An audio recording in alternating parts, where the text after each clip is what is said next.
first coming in last. Went to the bank, happy alive. Nigga fuck love, rather by rap. Nigga fuck love, rather by rap.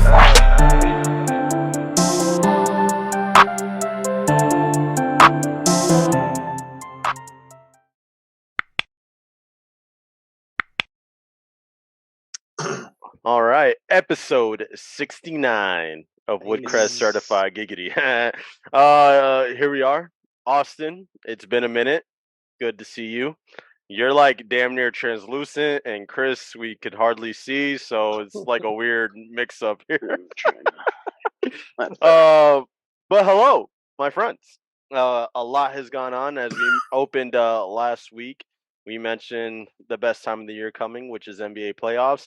And we're off to a hot start, and I already want to fucking cry because the Bucks kind of suck. But anyway. Well, they suck now. Yeah, they suck. They do suck. They suck, and they want to change the rules too. Yeah, bro. Listen. I understand that Bucks Twitter is out of pocket talking about they need to take away charges. Like, I am not saying that.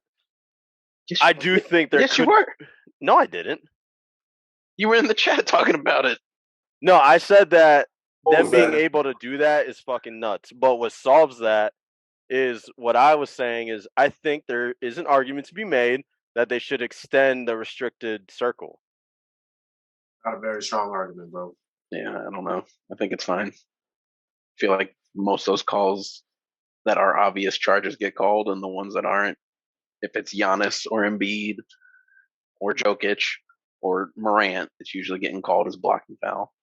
All right, yeah, it's usually getting called as a blocking foul, but they're in the air, landing dangerously and getting hurt. If you see the guy slide in front of you and you want to go up and make a poster move on him, like, Austin, have you ever? That's your decision. Have you ever like dunked a basketball? No. Have you ever picked up your dribble and tried to change the direction you want to go midair because someone just slides in front of you? I see him do it. He's nice with it.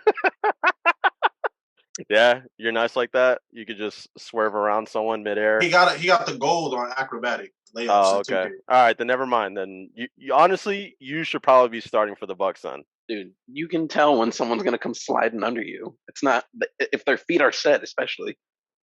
Well, it was a block. That's not a strong argument. That means that like every nigga in the NBA should never get called for a charge. That's what the Bucks fans want. No. What Bucks fans are saying is that it's fucking it shouldn't be a thing because like if you look at jump shots, right, they ruled that you can't land in their space, right? So it's almost kind of the similar thought process of like these dudes are sliding. They're jumping into someone else's space though. Huh? A jump shot, you jump up and someone else, if they land, you're landing down in your space and they're in your space. When you're charging at the basket, you're jumping into someone else's space. You don't get to like cover the whole under the area rim when you jump in it and call it your space.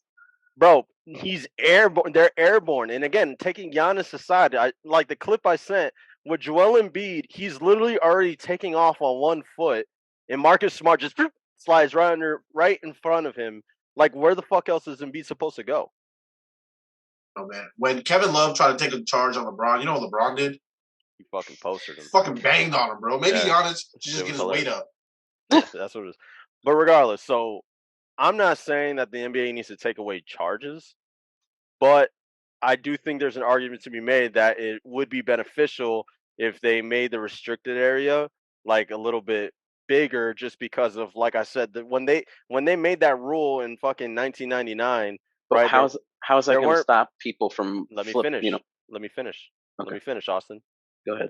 Okay. Let him finish. Because so pretty much the way that it stops it is because you have to be further out from the rim, which Giannis could pick up his dribble from the free throw line, but not everyone could do that. So like if you have to set up your charge attempt earlier, like further away from the basket, then they're not going to be airborne. They're not, like, you get what I'm saying? No. Because your argument is that they're sliding in once the guys are airborne. So if they're airborne, then the guys are still going to slide in once they're airborne. Because of how close it is to the rim, right? So, like, if you take it out just a little bit further, probably like a step, maybe 2 steps out further, right? They have to set up further away from the rim. And guys aren't going to be jumping over guys to fall in. They're not going to be jumping from the outer restricted area. That's the point I'm making. So that way, if they're trying to take the charge, right? They're taking the charge earlier in the process of them picking up their dribble. So that way, they're not in the air during that time. What do the advanced stats say? So you're basically saying that Giannis is just going to stop charging the basket now if they extend it out.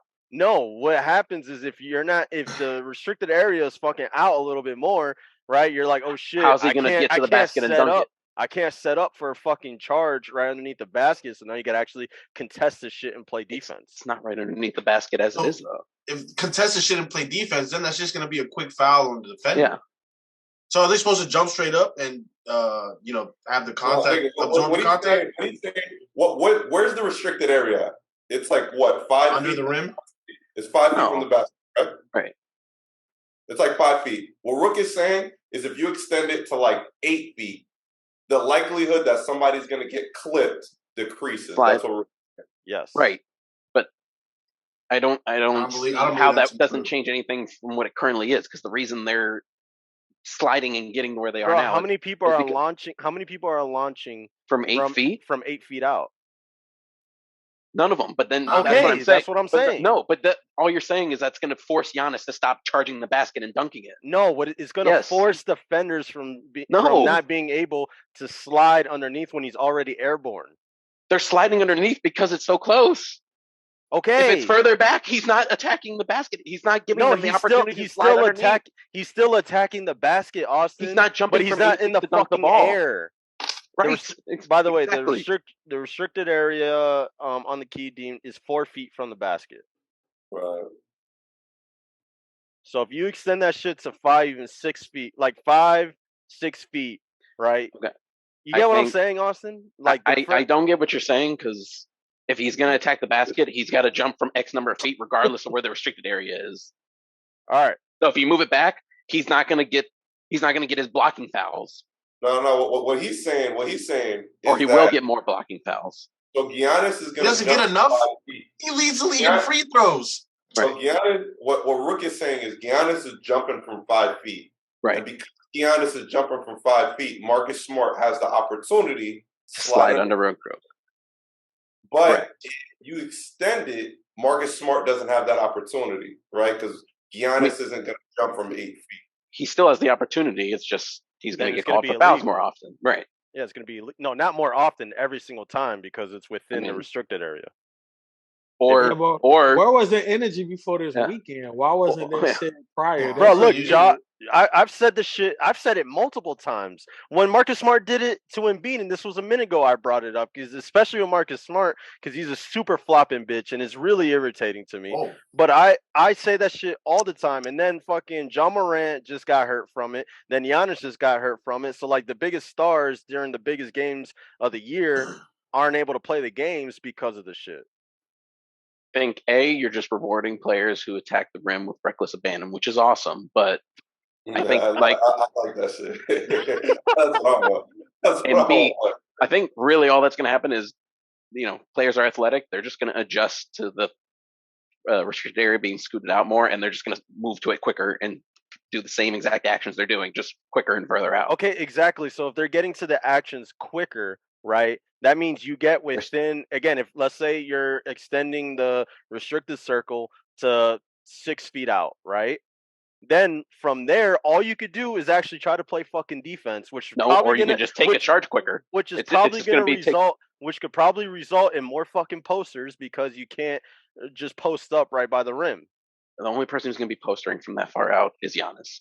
And bro, again, but it's not that far, bro. I'm not saying that this means Giannis is going to be taken off from fucking 6 feet out, Austin. What I'm saying is that now, hypothetically, people can't just set up and wait and just slide in last second that's when my he's point. in the Yes, air. He doesn't jump from fucking 6 or 7 feet out, Austin. There were some other games this weekend though. I know, man. I didn't even want to talk about players are going to just learn to set their charges quicker. That's literally all that's going to happen. All right, that's fine. They can learn to take charges quicker. Then it's still going to be safer, because it stops from them taking charges or trying to take charges when motherfuckers are in the air. Maybe Giannis should learn how to do a floater, bro. That is a I fair think all, point. all this one, all it's protecting is Giannis. No, bro, That's it's it. not just fucking Ja just got hurt from it. That's because Ja tries to But dunk on yeah, everybody, Ja's, bro. yeah, I was gonna say Ja's hurt himself jumping at the rim like that plenty of times. Not just because people are sliding under, taking charges. He's trying to Vince Carter in the Olympics. These people, which I appreciate personally. They play an But- aggressive brand of basketball. It's the reason D Wade lost his knees like 6 years into the league. Like, All right, you attack now- the rim like that, it's just Now your imagine body's this. gonna take a toll. Imagine a world where Ja's like at 6-ish, almost 5 feet, and now someone can't try to take a charge, and all they could do is contest. You keep saying someone can't take a charge, but I'm saying they're just gonna keep taking charges, but further out, or That's try fine. to take a charge further out. That's fine, and I would and I rather still that. think John Morant's still gonna try to fucking bang on him. Which I appreciate. The motherfucker's not going to jump from 9 feet. Is what the Well, point is. yeah, I mean, if you stretch it out far enough, but He might John though. Morant's not going to be in the air, which means he can't get clipped. As somebody who got clipped in high school, I understand this point. Like that shit, getting clipped fucking sucks. yeah, It's scary, bro. Sucks, nigga. Like You're just in the air, and then you fucking start to lean over, and you can't control yourself, and it's tough to catch yourself. you completely lose control of your fucking body, and you're just like, and time slows down where you're just like, oh, this is. I fell on my nose in Oak Street, and that shit hurt so bad, bro. mm-hmm. Yeah, that shit is not fun. So Okay. like, I can definitely see the reason in what Rook is saying, even though I don't fuck with that nigga. People I don't know. I'd still have gonna to. take Yeah. illegal charges and shit. They still gonna do that shit to try to stop a motherfucker. Like, I'd have to see how it was implemented. I guess. I mean, players will adjust, and it'll be what it is. But That's fine. I don't think it's such a big issue that a rule change is needed. Hell Like no. every time Kyle Lowry takes a charge, I'm like, man, Like, yes. Yeah, but That's people what you like do, Kyle bro. Lowry and Marcus Smart are just like the major outliers, right? Like that's their defense. They've just learned to take charges like that. So you're basically It's just making a fucking rule for like trash. 2 or 3 guys. Yeah, It's fucking trash. Kyle Lowry should be out of the NBA next year. So I don't Give know, me- man. give me He's killer Kyle literally- Korver. He's under Killer contract Kyle for like 2 Korver. more years I know. That nigga carried y'all like 2 games ago. Yeah, he did. He really against did. Atlanta. Yeah. And we still lost. And then Click, man. How about the Warriors and the Kings, man? We were watching that game the other day. That was a really good. Bro, that game was That's a sick. game. Listen, so this is what I wanted to talk about. I mean, usually we do the NBA segment last, but I guess we're doing it now since we just spent 20 minutes talking about charges. Like we had a discussion before, and David said that I don't mean to call you up, but I'm gonna call you up. Like we were talking about big threes and how they hurt the NBA, and now that the big threes are out of the picture, the NBA is so much more fucking entertaining, bro. Like now that there's actually 8 teams that have a legitimate chance of making the finals, is it not more fun now? The Lakers are gonna win it all, bro. I hate to break it to you, but No, All right. So that aside, wait, when did we have this discussion? Is parity in basketball not a good thing? Yes. yeah. All right, cool. That's all I wanted to say. But people want to see LeBron win it every year or not win it every year. So as good as Like, parity it's is, just like back then, it was the Cavs, the Warriors, and you might be able to throw one team in there where it's like one of those 3 teams are going to win. Where you're looking at it this year, and you can name like what 8, 7 teams that have a legitimate shot. 8 or 7? That's a little rich. That's ain't a it? little heavy, but I get what you're saying. Like, like there's 5 or definitely 6. Yeah, yeah, there's a lot of different Are opportunities out there. the Heat one of them? no. Oh no. So, like I mean, They're not. the Sun. All right, so let's do it. The Suns can go. Yep. The Nuggets can go. The Celtics can go. The Bucks can go. Right. So those are the 4 easy ones, Favorites. right? Yeah. If the Memphis made it, nobody would be surprised. Nah, I would. I don't think they're going to beat the Lakers. I might be a little surprised. All right. So then there's the Lakers. So there's 5 of them there. But if Memphis Grizzlies beat the Lakers and then they beat the Nuggets, I don't think that would be incredibly surprising.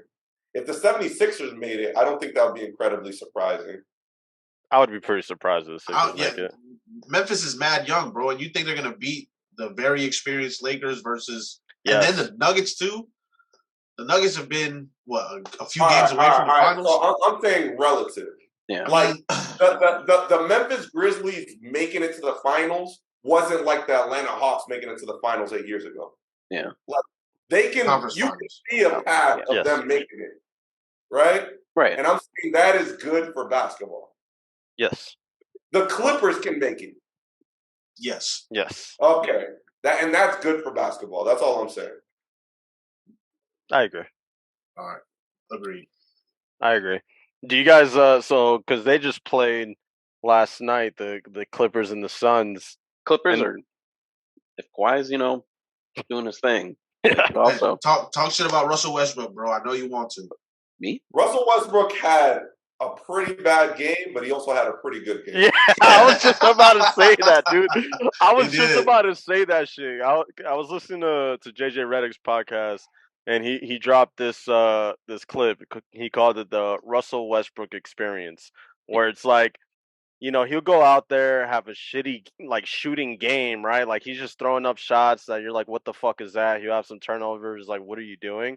But then you're talking towards the end, he's playing crazy defense on KD, then he's fucking swatting D Book and doing all this shit. It's like it's really hard to really place him. It's really, you don't know what you're gonna get at all times with Westbrook.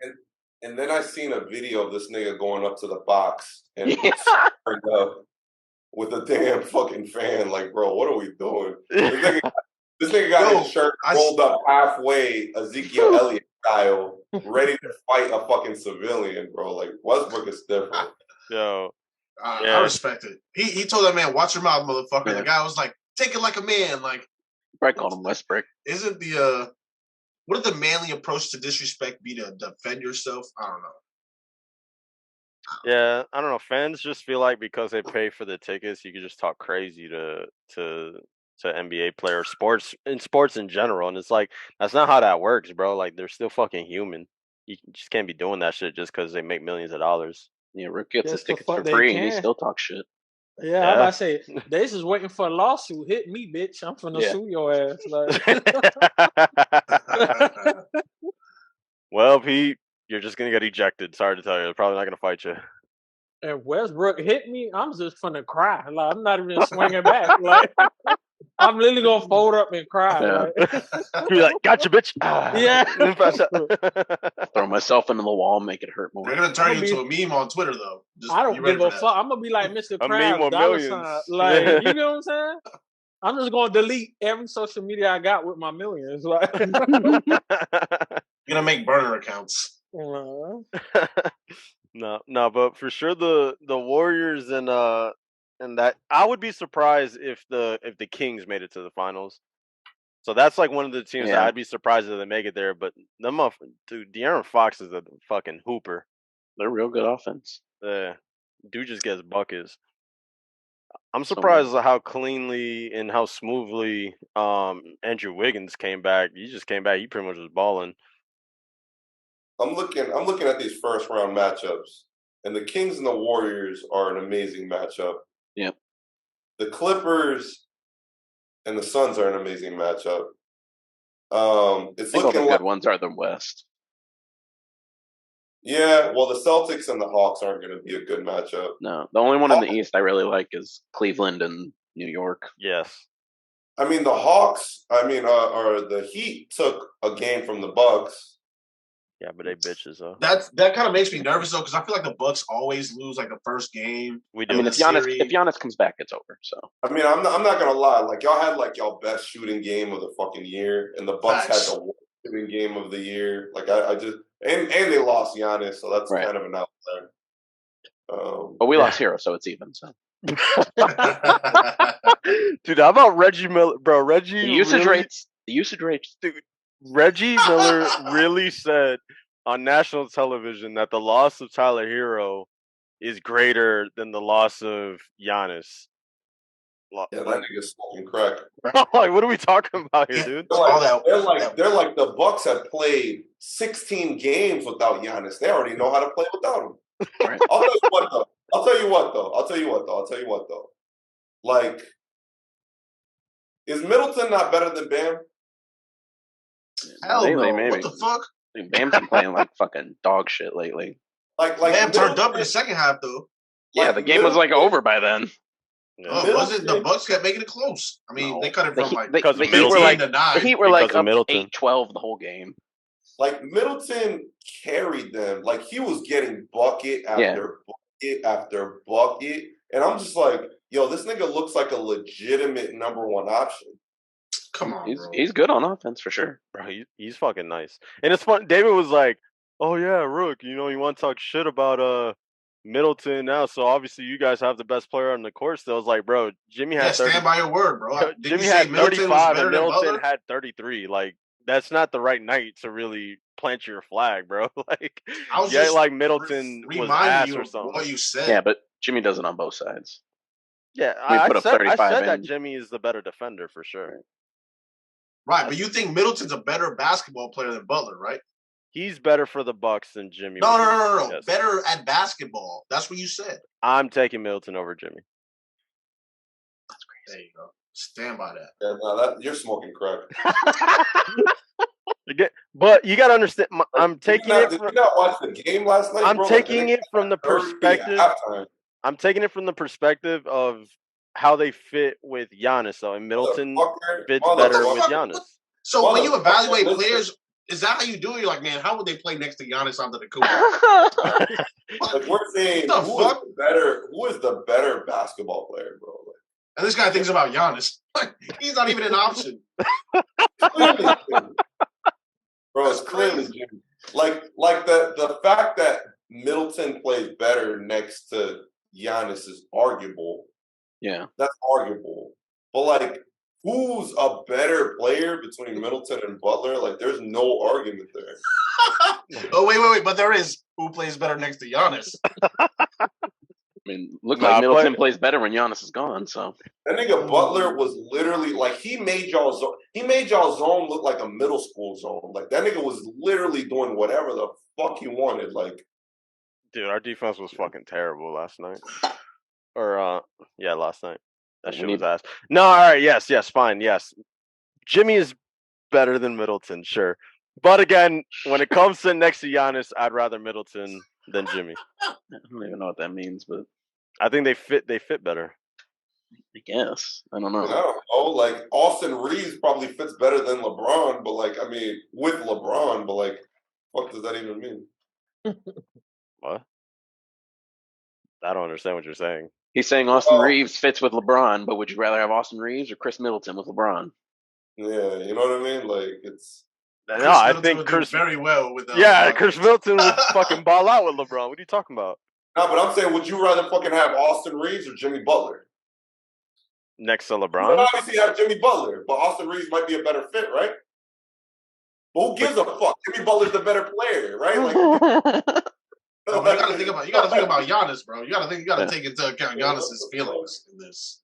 No, not Giannis's feelings, just play style. But whatever. I feel like Giannis would be himself regardless of who he's next to. That's a very specific barometer, bro. Yeah. It's just kind of weird too, but anyway, the Bucks are just gonna send Thanos' bum ass out next game to throw a cheap shot at First Bam. of all, it's Thanasis. Not Thanos. It's Thanasis. Cannot And believe that guy honestly, is on if an NBA Thanasis roster. went out there and just fucking gave a hard foul to Kevin Love, It wouldn't be to Kevin Love. No, it would be to Kevin Love. Why you gonna pick on the old guy? Because the old guy hurt our player, David. Dude, he literally just stood there, bro. Yeah. Kevin Love was just literally out there taking charges. It was like a fucking consecutive 5 plays where that nigga took 4 charges, bro. Like, what the fuck is going on? Dude, IQ basketball player. You guys need to read the scouting report, bro. The guy's good for one thing, usually. It's two things, apparently. He had a good game, but he has not been shooting well while with I'm not gonna lie though. Like Rook brought up a very strong point. Like y'all niggas was hyping Victor Oladipo hard. He didn't even say nothing about Oladipo. Yes, I did. When? Here? Yeah, I said that shit a couple days when you guys were playing the fucking Bulls. Oh, well, shit. We're probably about to see him soon with Tyler Hero out. Like, I don't know, man. Like, the fact that y'all are like, yo, Victor Oladipo would have changed the 4-0 sweep. Hey, not getting swept this year. Yeah. now my nigga's not even getting game time is a pretty tough look, bro. Not even getting burned, bro. Almost as tough as saying Duncan Robinson's a better shooter than Klay Thompson. Who also didn't get any burn until fucking Tyler Hero got hurt. Like 2 minutes. He hit a corner three. And one season he was. That's so crazy, Chris. I stand by that. So Tyler Hero gets hurt, and Duncan Robinson got more burn than Victor Oladipo did. That's gonna change. We're saving him. I don't know. Secret weapon. Right. Saving him for Boston in the conference finals. Right. Oh wow. So he can steal it from Jaylen Brown a bunch. Well, yo, there's actually another thing that I wanted to mention before we pivot away from basketball. All right. In the history of trades, of players demanding trades, how many players have asked to be traded to a team that didn't make the playoffs and their previous team did make the playoffs? I don't know. In the history of the NBA. Can you say the question again? I'm going to say that one that I could think of is Kyrie. Wait, do you think Kyrie asked to be traded to Dallas? I don't think he asked for that. I mean, he asked to be traded, and he got traded to a contender, and that contender ended up losing. Yeah. Falling out. They traded for him. They were the 4th seed. And I'm looking at the Nets. They're home early. At the Nets. I didn't even think the Nets were going to be a playing team. I thought they were going to be a playing team. Yeah. The Knicks in the playoffs. They're like a solid playoff team, and the Mavericks are at home, bro. They're in Mexico. Mikal Bridges is a bucket. He's that guy, bro. They were holding him back in Phoenix. Yeah. Yeah, obviously so. Yeah. He was getting held back, bro. He's a fucking bucket. Dude, I wish Miami would have traded Tyler Hero for him at the trade deadline, bro. That would have been crazy awesome. But they didn't. Are you just saying that? They didn't trade for anybody. Because Mikal Bridges plays perimeter defense, bro. Yeah. You can't pick on Mikal Bridges like you do. And he's healthy. He's always healthy. And he's an Iron Man, right? He played 83 regular season games this year. Animal. There's only 82 in the season. Whoa. I was gonna say I don't think he's missed a game for like 4 straight seasons or some shit. I don't think Miami likes people that are drafted in the first 15. They don't like NBA players. Yeah, no, you're right. I laugh. Listen, I gotta pick on you again, my nigga, real quick. It's all love, bro. I feel it. Real quick, because like I know this was the strength that you guys were riding off a while ago, where you guys were like, "Oh, this guy's the GOAT. He has all these undrafted players, and we're fucking killing it." And now that you guys aren't killing it, he's like, "This guy doesn't know what he's doing. We don't have actual NBA players." Wait, who? Are you talking about Spo or Pat Riley? Sleepy Pat.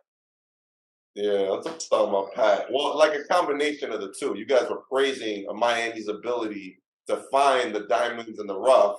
Now it seems like the diamonds in the rough aren't shining as brightly as you want them to. it seems like that shit got you upset, and I thought that shit was kind of funny. I do be upset, bro, because it's like these freaking Robinson, Strus, Vincent, like all they need to do is make 3-pointers, bro. Like Miami was one of the best 3-point shooting teams last year. I don't know what the fuck happened. I don't know what's been happening in South Beach or Miami. Robinson's been ass, but they weren't hitting. I guess until last night. Maybe they were just waiting for the playoffs to start. That would be pretty devastating. Like that would be very not so chill. I can't lie. Like if the Bucks lost to the Heat, bro, I would die. Like, bro, I promise you, I would keep it classy, bro. Like, there's no way. There's no fucking shot. You're a liar. Heat 1 and cut 0, bro. What the fuck are you talking about? I didn't even see that, man. You're a fucking liar. I would keep it classy. No, you wouldn't. No, you would not. Shit. Right. As soon as we start talking shit, all you say is, "We got 3 championships. How many y'all got?" Like, bro, shut the fuck up. Like, there's no way you're keeping it classy. Sorry, I'd be stating facts. I could just lie and say we got 10 championships. Damn. I mean, you just come up with relevant like arguments, but oh yeah, Mr. Yeah, how many freaking titles you have in the last 8 years? Wasn't that you? Yeah, I said that. He's shorting that shit. Then I changed it to 9. When he said 8, I was like, "What the fuck?" Well, because we're just on that cusp because they last won in 2013. Niggas do 5 to 10, and he said 8. Like it's so. Shut your ass up. Well, because like it's a long time, just not quite 10. You know, not 10 yet. That don't make no sense. Why you didn't just say 6.5? Then the fuck, like because it's been longer than that.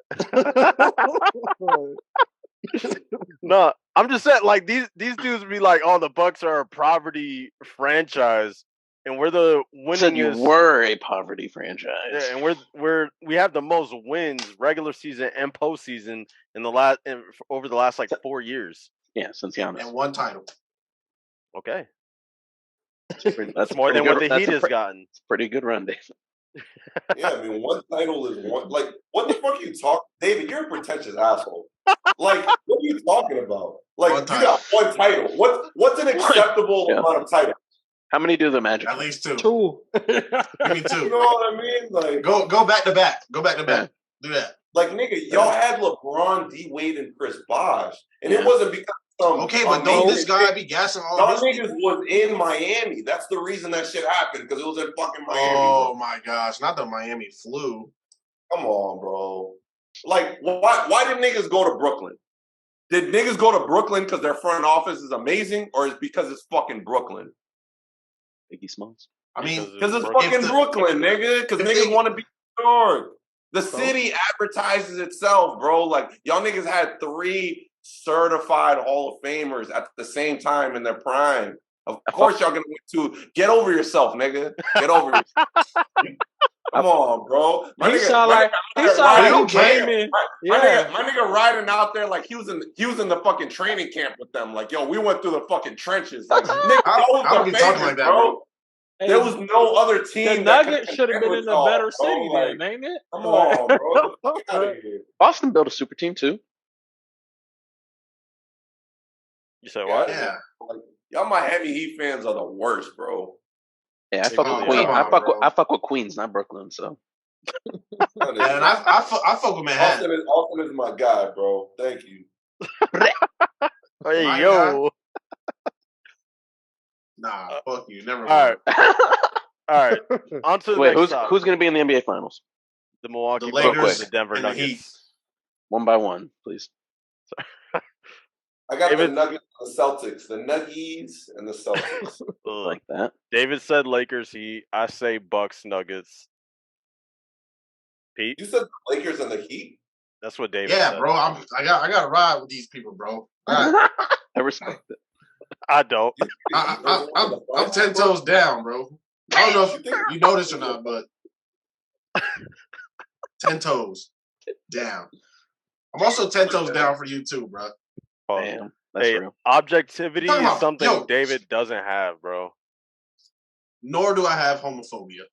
I would say lacking. Well, I don't know. I think there's a strong argument against both. What do you mean? What? Wait. A strong argument against homophobia? I'm saying I agree. But... I know that shit came off wrong, but let me explain myself. I think there's a strong argument against homophobia, and there's also a strong argument against somebody who lacks objectivity. That's what I meant. I don't like objectivity. I know you don't. I'll be honest with you, bro. I'm not certain I'm completely familiar with that phrase neither. It means the inability to be objective. I object, so whatever. Nice. fucking got him. All right, you got it, David. Bang the gavel. You know what I mean?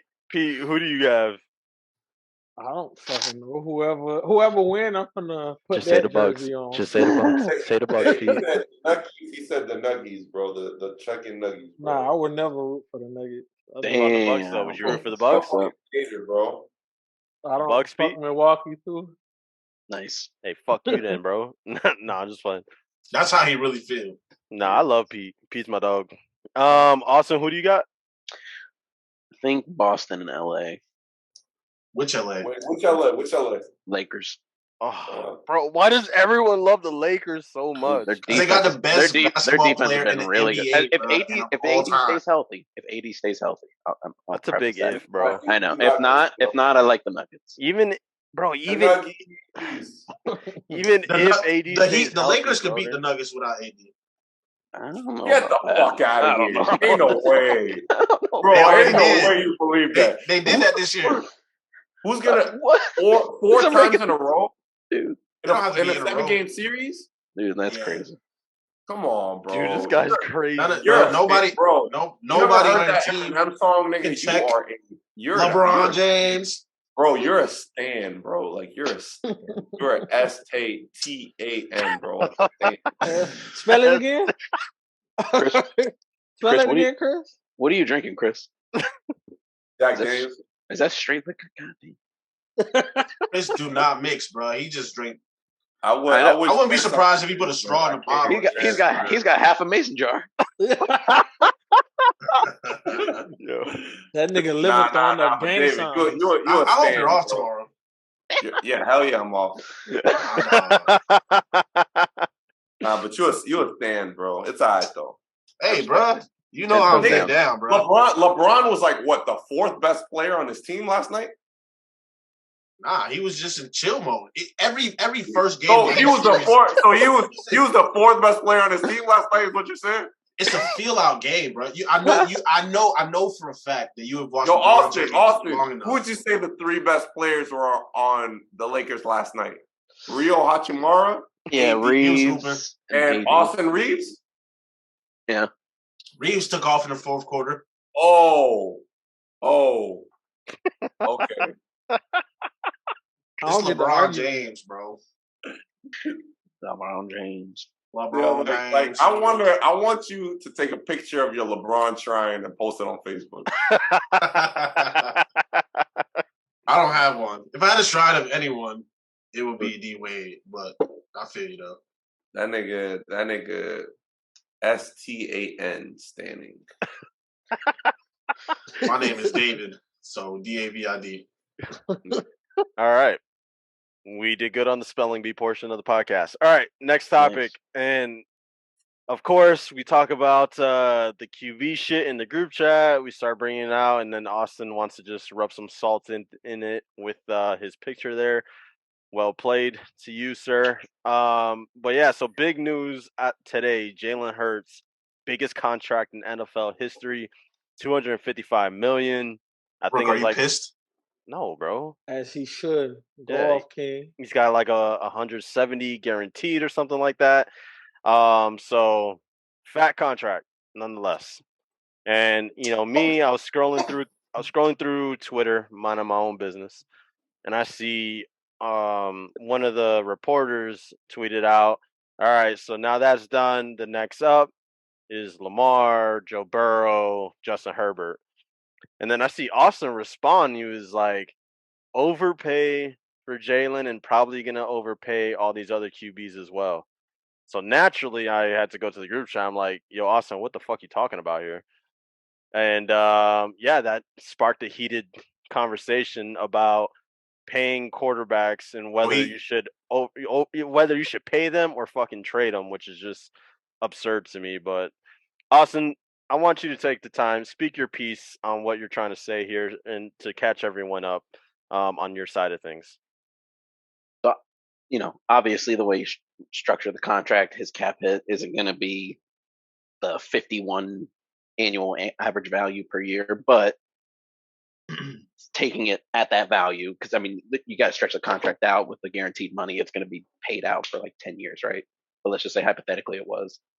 His cap hit would be what, 23%-ish of your entire salary cap. Yeah, it's fake. One player almost accounting for I can't lie. Reading, like, I get what you're saying. Like Rook is saying, it's the most important position, and you want to secure. I get that. But, like, I completely understand Austin's position where it's like, all right, like, so you secure that one position, but if you have to sacrifice the rest of the positions, how the fuck are you going to win? Yeah, how's that one position going to succeed?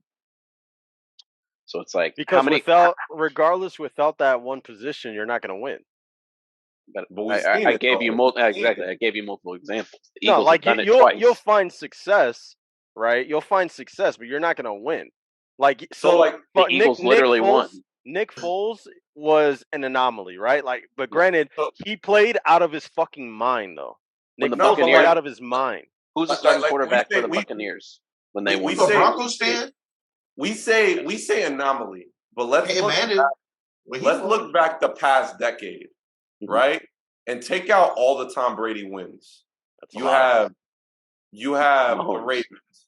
You have the Ravens, right? With Joe Flacco. With Joe Flacco, which wasn't an exceptional quarterback. You had the Broncos like that. He was snapping though, Joe Flacco. He was snapping at the time, but he's not an exceptional quarterback. You have he snapped, they paid him, and then he was trash. Exactly. All right. You have the Eagles with Nick Foles, who was a backup QB. You have Peyton Manning, who was fucking washed at the time. Yep. Right? Yep. Who else do you have? You have Russell Wilson, who's proving to not be the guy who we thought he was. Whoa, that's like 10 years later, though. And he wasn't getting paid like that. But even then, like, Russell Wilson wasn't the precipice of the team's success. He was more closer to a game manager than a Hall of Fame QB when they won, right? It's fair. Right? Like, I think you could come up with a lot of examples where building a great team and putting a QB that's good enough is probably the best case scenario versus overpaying one guy and hoping he's transcended enough to carry every other position by himself. I know a guy. Cool. Lamar Jackson. Tua Tagovailoa, of course. No, actually, I was going to say another point that definitely favors Austin's argument is if you look at the list of the highest paid quarterbacks in the league, the majority of them are fucking butt cheeks, bro. Yeah. Look what Kyler's getting paid right now. Top 3 in the league. And the Cardinals probably have to rebuild their entire team now. Buda Baker just requested a trade. They pretty much have all this money in Kyler and no money for anyone else. They're going to have to get rid of D-Hop. Deshaun Watson. Yeah, Deshaun Watson. Yeah. What he's going to do to the Browns. Like, so you got. I totally understand that, right? Like, I get that part of it, but there's also the part of it where, like, how we're seeing the way that the Eagles are structuring the contract, where you can make it where it doesn't absolutely impair your team. But that comes down to good ownership and and how deep of pockets they have and how much money they want to shell out right away. You got to pay eventually. Saints did the same thing with Drew Brees, built their team like that, and now they've lost everyone, and now they're going to probably be an irrelevant team for the next 4 or 5 years. Nah, bro, they shed a lot of. So they went through that with Drew Brees, but going into this offseason, they had decent cap room. Once they restructured a lot of deals and they let some motherfuckers go. They let some very important motherfuckers go, dude. But regardless, their best safety. Yeah. But you're talking about, so they haven't been relevant since they lost Drew Brees because he's just old. But during that entire time, they were relevant. And they were competing. So what Austin's saying is that, like, you overpay a guy, his last years you're not getting what you paid for, right? So like the last 2 years of Drew Brees were abysmal. That's fair. And then after that, you're still paying those consequences. So like we'll say we're 2 years removed from Drew Brees and they're still terrible. They're probably going to remain terrible for another couple of years after that. So essentially, overpaying Drew Brees created like 6 or 7 years where you're not even in consideration for contention. You know what I mean? See, but I don't agree that because of what they paid Drew Brees is the reason why they weren't in contention. They lost Drew Brees, a Hall of Fame quarterback. Granted, like, the last 2 years he wasn't as good, right? Which is fine. He was fucking 38 years old. But then you go from that to who was their quarterback right after? Was it Jameis? And then there was like injuries, and now they just got Derek Carr. So like they haven't had a bona fide quarterback to replace him. So I would argue that's the biggest. Why couldn't they afford a bona fide quarterback to replace him? Where were they going to get him?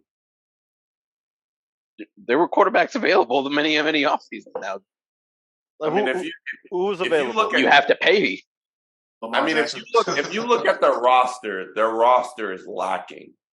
Right. Like, there's a lot of holes in their roster that might have been able to be filled if they had the cap space available earlier, is what Austin is saying. So now they're rolling the dice, and I don't know what their draft situation is even like. But now basically you have to like hope and pray you nail draft picks. You have to Right, hope like, and pray you nail draft picks, even if you're a good team. Like if you're the 49ers, you're essentially stretching yourself. Like, you're giving yourself so much flexibility where there's so many different places where you can plug guys, you can pay guys, because you're not strapped into one position. So that's exactly what the 49ers did. I mean, they drafted well, obviously. They have a great coach. And they can pay to keep those guys that they've drafted. But they could pay to keep the guys that they drafted. So it's like, oh, that guy worked out. We could pay him. Oh, that offensive lineman is really good. We can pay him. And they can have a continuous level of success even if their QB isn't that great. They're like, okay, this guy doesn't work. We can shift him for another one, and we're still probably going to be the second or third team in the NFC. Yep. I feel you. But that's also, like, we're talking about a super unique situation, right? No. Yes, we are. Because, look, first of all, the fourth RP, we love you. Have fun at work. One love. One love. One love.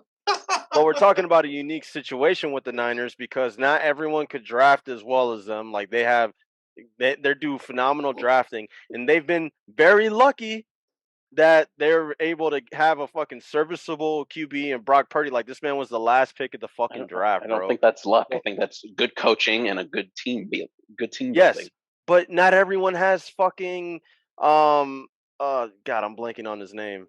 The coach. Shanahan. Michael Shanahan. Yeah, not everyone has Kyle Shanahan. Shanahan, bro. Sorry, like, not everyone could do that. Like, yeah, Shanahan's had a decent. The Giants did it with Tom Coughlin and their defense. The Bucks did it with John Gruden and their defense. They won with Brad fucking Johnson. Yeah, they won but then Eli Manning. So the Giants did it. Yes, they did it twice, but they had an incredible defense. And how did they do that? Eli Manning had paying the right players, but Eli Manning also had a big contract. No, he did not. No, he did not. Name. Hey, Rook. So can you name me one quarterback that has won a Super Bowl that has accounted for more than 20% of the team's total cap? That's what I was gonna say, Rook. You said that the Niners are a unique situation, but it's like if you flip it, like, isn't a super high paid quarterback winning the Super Bowl? Isn't that unique as well? It is. Right. That's what I was gonna say. Like we're making the argument that building a good team and then thinking about the quarterback later is a sustainable strategy in the long term. Right. Now you have to convince us that paying one guy all of the fucking money is the better option without using Patrick Mahomes. and the one that you were arguing for was Justin Herbert. So that's where my main argument was. I don't think the Chargers it's a smart move on their part. They have to do it because, again, the quarterback is the most important. I'll never agree with that logic that it makes more sense to trade the guy who is just saying, they would never. He's an elite. Like, Herbert is an elite talent, right? He's top 7 in the league. Why the fuck would you 4 or 5 first round picks for him? Why the fuck would you trade him in hopes to rebuild a team to find someone that could maybe do similar to what he's done? So let's go down the scenario where they do pay him, right? Because like Austin said, the guy's gonna ask for 45, 50 million a year, right? He's gonna ask for some record. He's gonna ask for what Hurts has, for sure. Right. He's gonna ask for some insane contract, right? He gets that contract. You're already not winning. Now you're in a tight spot because so much of your money is tied up in one place. You project that over the next 5 years, you have this transcendent QB. What's your team going to do? They already haven't been winning. Right. Now they don't got the fucking money to pay anybody. What's going to happen? I mean, they're probably going to continue losing. Yeah. Now, I will say in their defense, they've spent big money on some contracts that haven't worked out. Trading for what was the edge from the Raiders? Khalil Mack. Khalil, yeah. Hasn't worked out that great.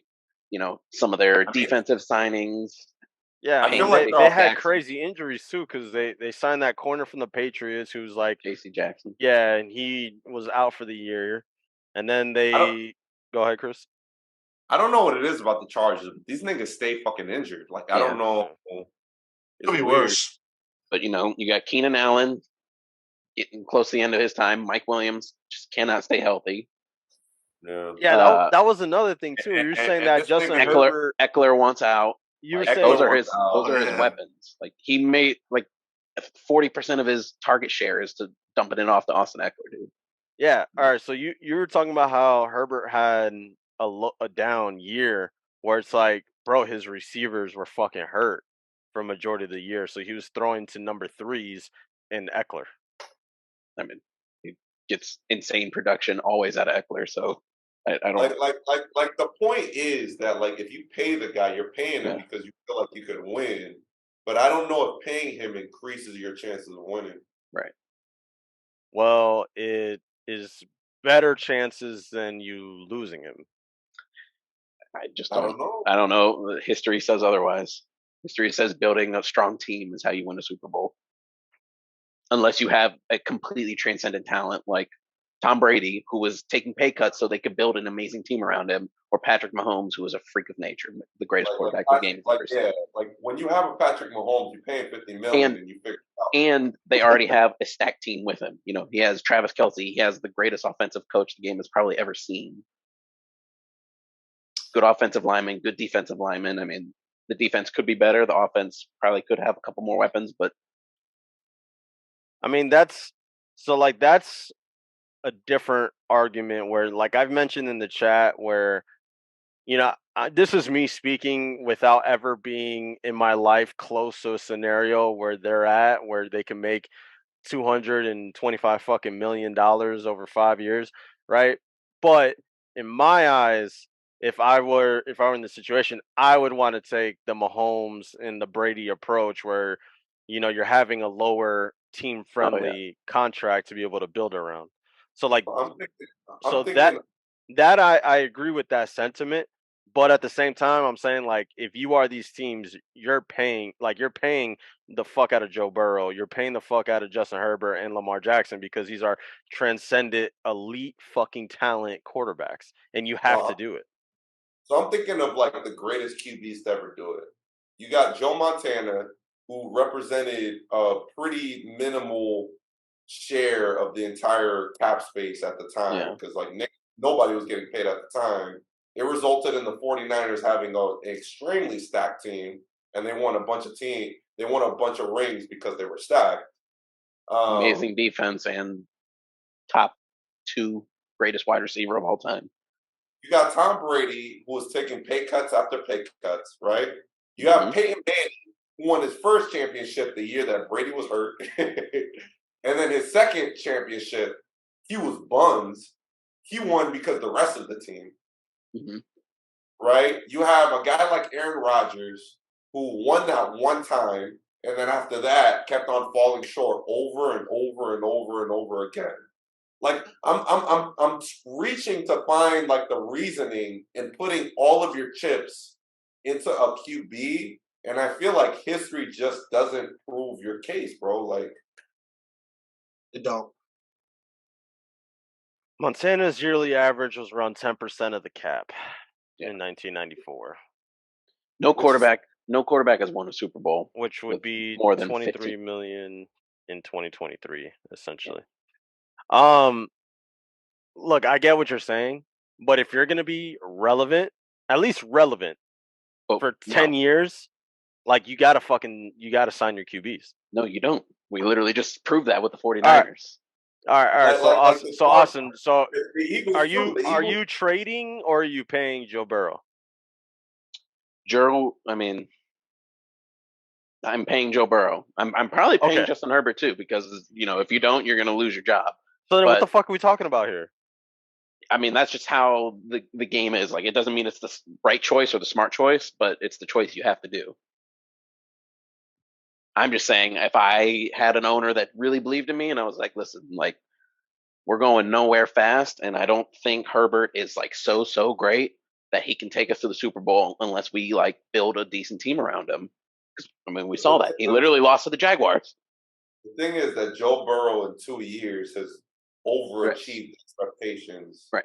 But it's a lot easier to justify paying Joe Burrow. When it comes to Justin Herbert, I think I'd feel a lot more confident walking into the office being like, maybe we shouldn't pay this guy this money.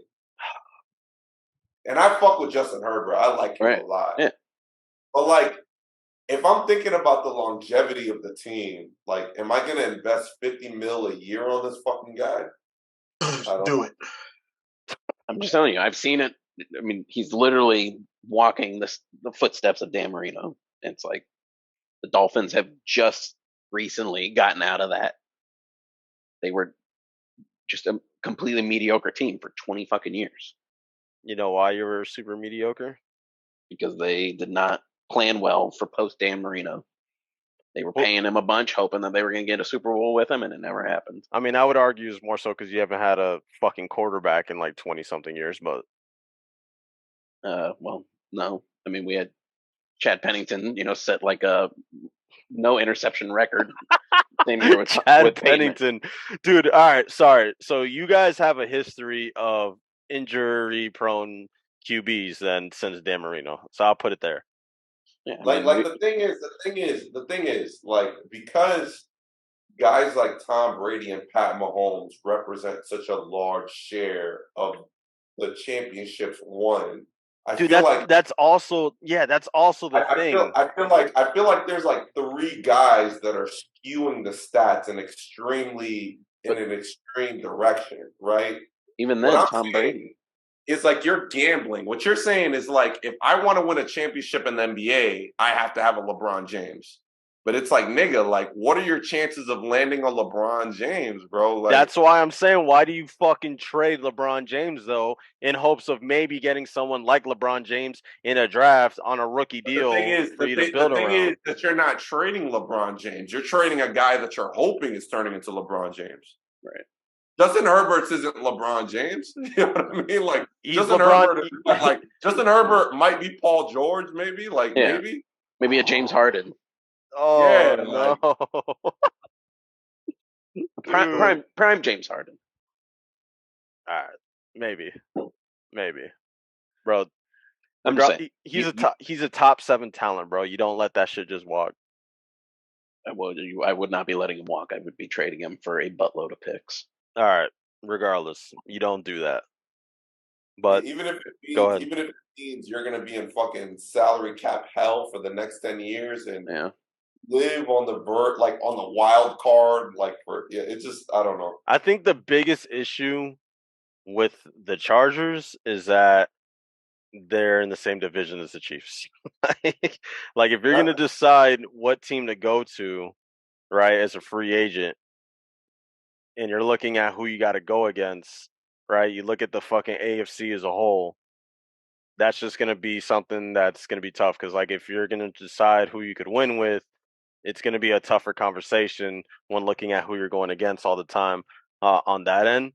But, like, really, when you have a superstar QB, it does, like, you get a little bit more strap, but then that's on your front office to be able to draft better. Like, your picks become way more imperative. Like, you have more each value. The value of each pick is a lot higher. And then you just got to be smart about how you're structuring the deals and whether you do the fucking pay now and then put the rest later, so that way you can compete. Like, then that's what you have to do. But it's all about being able to compete. And if you're gonna fucking win, you're gonna need a quarterback. Like, yes, I know over the last 10 years there's anomalies, or there's it's more often than not. More often than not, the anomaly is Patrick Mahomes. More often than not, you win with a quarterback that isn't taking up a chunk of your salary cap, and it is instead surrounded by an excellent team. Like what you're saying is true for every team, right? Like when Tom Brady was on the Patriots, like, they're trying to hit on every draft pick too, right? What I'm saying is, when you spend all your money on one guy, you're like, the pressure becomes a lot more. It becomes a lot more. Where, like, before, when you're only spending a small percentage on just one guy, you can miss on a couple of picks. You can maybe make up for it in free agency. You could trade for a couple of guys. But if you spend 27% of your salary cap on one guy, that means you absolutely have to hit on every single pick. And if you miss on one of them, you're fucked. I understand, but that pressure is. I feel like that's a luxury to have, is to have to worry about everything else and not to worry about the quarterback position. Yeah, I don't know. Maybe, yeah.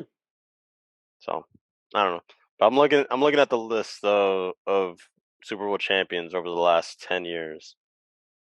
So you got the Bucks in there in 2002. Then you got the Patriots, the Steelers with Big Ben, then the Colts, the Giants. Those two Giants Super Bowls are like, so I understand that Eli had a great defense around him. They built this great team. Eli also played out of his mind in the clutch for whatever reason. Dude just tightened the fuck up in the clutch. 2 good throws. Yeah. So did Nick Foles. So did Nick Foles, bro. Right. Like, No, Nick Foles threw for like fucking 400 yards in the Super Bowl. Yeah, so like He fucking balled out. He had a defense that was dominating. Yeah. Yeah, Pittsburgh again, then the Saints, Green Bay, which that's an abysmal fucking franchise. Then Baltimore. So then again, you have fucking Flacco, and then you pay him, and then he's dog shit. Seattle, then the Patriots, Denver, Patriots, Eagles, Patriots. Yo, you take out the Patriots, and all those teams have like decent QBs. Right. I think the Patriots is the biggest issue in this conversation right now, is because of Tom Brady. Like, we look at these QBs that during this time frame who are elite QBs that probably got paid, that just weren't able to fucking win because of Tom Brady. Right. And Tom Brady knew. Tom Brady knew. He's like, if I'm going to win, I need to take less money and give the Patriots the flexibility to sign great players around me. And that's how I'm going to keep winning. This is just fucking ridiculous. And then you got the Rams in there. Are you so appalled? I am pro paying QBs, so I'm pro getting paid. Like, you said, especially Herbert. That's your guy. No, he's not my guy. I'm just saying he is worth fucking paying for because he's an elite talent. Totally, dude. Bro, fuck you, bro. I want the record to show. Like, I don't understand what David's angle is here, because I also said you should pay Lamar Jackson. Like, what are we talking about? Let's take this hypothetical. You pay Justin Herbert all that money. He gets hurt next season. Oh man. Now instead, maybe you could spend all that money on 4 or 5 really good. Regardless. No, because if you spend that money on 4 or 5 really good other players, the chances of 4 or 5 guys getting hurt that affect your team like that, or one guy getting hurt affecting your team like that. Bro, you're fucked regardless. Not everyone has this fucking pick number 269 or 266, whatever the fuck Brock Purdy was picked at. Like, that likelihood of that happening, Austin, and you being able to stay afloat and balling out, it's significantly less. Like, that's not something that routinely happens, bro. Because most teams don't routinely build the teams the right way. They spend all their money on their fucking quarterbacks. Bro, like, oh my God, this is making my head hurt. Like, how many teams? So you have 2 cases of backup quarterbacks balling out, which is Nick Foles, who was a starter and was playing fucking out of his mind, and then we have Brock Purdy. And I have multiple instances of mediocre quarterbacks to above average quarterbacks winning the Super Bowl. Peyton Manning with Denver. But we had like a fucking elite fucking defense. Right, but then you got to measure that against all the guys who got paid and are supposed to be elite and didn't even put themselves in a position where they could even... Because they have to go against Tom Brady. And Rodgers didn't have to go against Tom Brady this year. He had to beat the Lions in the last game of the season. He couldn't do that. You could just look at the Knicks who are paid this year. Like, that's all you got to do. Well, I mean, I would agree that fucking half of them are overpaid. Like when you look at Kyler and Daniel Jones. Daniel Jones for sure is an overpay, but at least they didn't give him 50 a year, so that's I was nice. gonna say, I mean, his is looking pretty nice now. His is gonna look nice once that salary cap increases. Well, that's next year or the year after? I mean, I think it's every year, but the no, but they're supposed to get like new TV deal money, so then that shit's gonna boom. I thought that had already happened. I thought that was last year that money kicked in. No? I thought that was the money coming like post COVID because during COVID, I didn't it like stay flat or something like that, or like it only went up $1 million. So then the next year it was like that adjusted because it does continue to grow each year, but with new TV deal money coming in, the salary cap is supposed to boom. Is what I thought. I don't know. Same with the NBA too. But it's gonna keep going up. So that is, an argument for, getting a contract done like that and stretching it. Even with a salary cap increase, it's like that's a lot of money to be tying up. And if I don't know when these contracts are going to get done because the Eagles, this is year 3 for all these guys, right? Or is this year 4? You're talking for that class: Herbert, Hurts, Burrow, Tua. Oh, this is their 3rd year? No, this will be their 4th year. Yeah, this is the 4th year. Draft class. Yeah. Sorry, fucking not DraftKings draft class. My goodness. So depending on when the Chargers even do this, let's say Herbert comes out and has a really good season again next season, he might ask for more than what Hurts is making. He might be like, "Fuck it." Yeah, salary cap's going up. Give me 55 a year. They're drafted in 2020. Yeah. So so they're going into year 4. Yeah. Moral of the story: A-Rod saying, "Pay your quarterbacks." No, I'm just playing. We're at time though. We got into 2 topics, so this is good. This is fun. As always, everyone out David there. David wanted to talk about the quadratic formula. Yeah, nah, I don't. Where'd he go? I don't really know what David was going for what there. Happened to David? I think he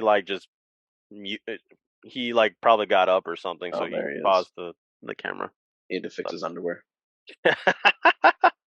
David, you good on the quadratic formula there for the Super Bowl? Like you're good? Oh yeah, A squared plus B squared equals C squared, bro, all the time. That is not what that is. All right. Well, as always, like, comment, subscribe. We'll catch y'all on the next video. Hopefully by that time the Bucks are up 3-1. So we'll catch y'all then. Peace.